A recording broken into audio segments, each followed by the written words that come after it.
Alguma vez parou para pensar como uma semente, às vezes minúscula, se transforma numa árvore gigante? Parece até mágica, né? Mas a resposta para esse mistério, bom, ela está escondida bem debaixo dos nossos pés.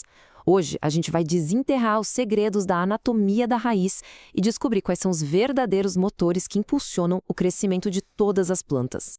Então, olha só o nosso roteiro. A gente começa com os motores do crescimento, depois mergulha na anatomia primária da raiz, entende as diferenças cruciais entre monocotiledôneas e eudicotiledôneas e, por fim, descobre como é que as plantas ganham espessura. Vamos nessa? E tudo, absolutamente tudo, começa aqui, nos meristemas. Dá para pensar neles como se fossem as células-tronco do mundo vegetal. São essas verdadeiras fábricas que permitem que uma planta continue crescendo sem parar por toda a sua vida. Essa transformação incrível não acontece do nada, não é mágica. É o resultado de motores de crescimento super eficientes que trabalham sem parar.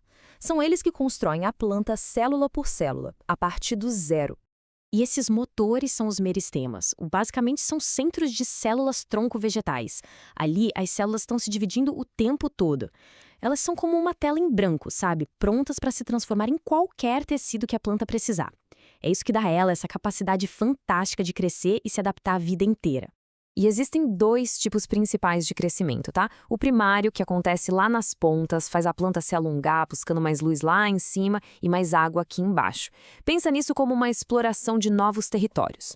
Já o crescimento secundário é o que deixa a planta mais grossa, mais parruda. É como se ela estivesse construindo uma fortaleza para dar suporte e estabilidade. Agora, vamos focar no crescimento primário e fazer uma viagem fascinante pelo interior da raiz. Vamos acompanhar o ciclo de vida de uma célula, desde o momento em que ela nasce até virar uma célula especializada. A pontinha da raiz é um lugar de muita atividade, dividida em 3 zonas bem claras. Primeiro, a zona de divisão, que é tipo a maternidade das células. Logo depois, na zona de alongamento, essas células recém-nascidas esticam. E é esse esticamento que literalmente empurra a raiz solo adentro. E por fim, na zona de maturação, elas recebem suas profissões, se especializando em funções definitivas. E para proteger toda essa operação, existe a coifa. Pensa nela como um capacete de segurança, protegendo o meristema do atrito constante com a terra. Mas ela é mais inteligente que isso. A coifa também funciona como um GPS, usando a gravidade para orientar o crescimento da raiz sempre para baixo. Incrível, né? Indo mais para dentro da raiz, a gente encontra um sistema de segurança importantíssimo, a endoderme e suas estrias de Caspari. Pensa que é tipo o controle de fronteira de um país. Essa barreira de cera não deixa a água e os nutrientes passarem de qualquer jeito pelos espaços entre as células. Ela obriga tudo a passar por dentro da célula pela membrana. Assim, a planta tem um controle total e seletivo sobre o que entra no seu sistema de transporte. Ok. Com a estrutura básica entendida, vamos ver como ela pode variar. As plantas com flores se dividem em 2 grupões. As monocotiledôneas, pensa no milho, nas gramas, nas palmeiras, e as eudicotiledôneas, que é a maioria das árvores e arbustos que a gente conhece. E essa diferença é fundamental porque ela aparece na anatomia da raiz. Essa tabela resume bem as diferenças. Nas eudicotiledôneas, o xilema forma uma estrela bem no centro e geralmente não tem medula. Já nas monocotiledôneas, o esquema é outro. A gente vê um anel de feixes de xilema e floema e, no meio de tudo, uma medula bem grande. Outro ponto, o periciclo, aquela camada de células superpotente, tem funções diferentes. Nas eudicotiledôneas, ele dá origem tanto às raízes laterais quanto ao câmbio para engrossar. Nas monocotiledôneas, geralmente só as raízes laterais. É por isso que a maioria delas não engrossa e não vira madeira. Olha só a imagem. Esse é o padrão clássico de uma eudicotiledônea. Repara bem no xilema, o tecido que leva a água. Ele forma essa estrela sólida bem no centro. E o floema, que leva os açúcares, fica ali encaixadinho nos vãos. O centro é todo preenchido por esses tecidos de transporte. Não sobra espaço para uma medula. Agora, a monocotiledônea. A organização é completamente diferente, né? Aqui, os feixes de xilema e floema ficam se alternando num anel. E o centro é ocupado por essa medula grandona, feita de parênquima. É um tecido que serve basicamente para preenchimento e para guardar reservas. A arquitetura é totalmente outra. Bom, a gente já falou do crescimento primário, que faz a raiz ficar mais longa, mas e para ela engrossar? Aí a gente entra no território do crescimento secundário. É um processo que remodela a raiz por completo. E tudo começa com o câmbio vascular. Para a raiz engrossar, primeiro precisa se formar o câmbio vascular. Ele não existe desde o comecinho. Ele surge a partir de células que ficam entre o xilema e o floema e, de novo, daquela camada super versátil, o periciclo.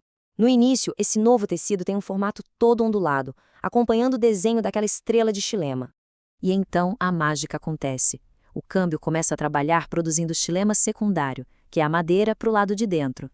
É tanta célula nova sendo produzida que isso acaba empurrando o próprio câmbio para fora, forçando ele a deixar de ser ondulado e se tornar um círculo perfeitinho. A atividade do câmbio é o que a gente chama de bipolar, ou seja, ele produz para dois lados ao mesmo tempo. Para dentro, ele gera uma quantidade enorme de xilema secundário, a madeira. Para fora, ele produz floema secundário. E essa produção é bem desigual, viu? É muito mais xilema do que floema. E é isso que causa aquele aumento impressionante no diâmetro da raiz e do caule. Mas tem um detalhe. Conforme a raiz vai engrossando, a pele original dela, que é a epiderme e o córtex, acabam se rompendo, não tem como. Então a planta precisa criar uma nova camada de proteção. E é aí que a gente entra na etapa final, a formação da periderme. Para criar essa nova proteção, surge um segundo meristema lateral, o felogênio, que a gente também chama de câmbio da cortiça. E adivinha de onde ele vem?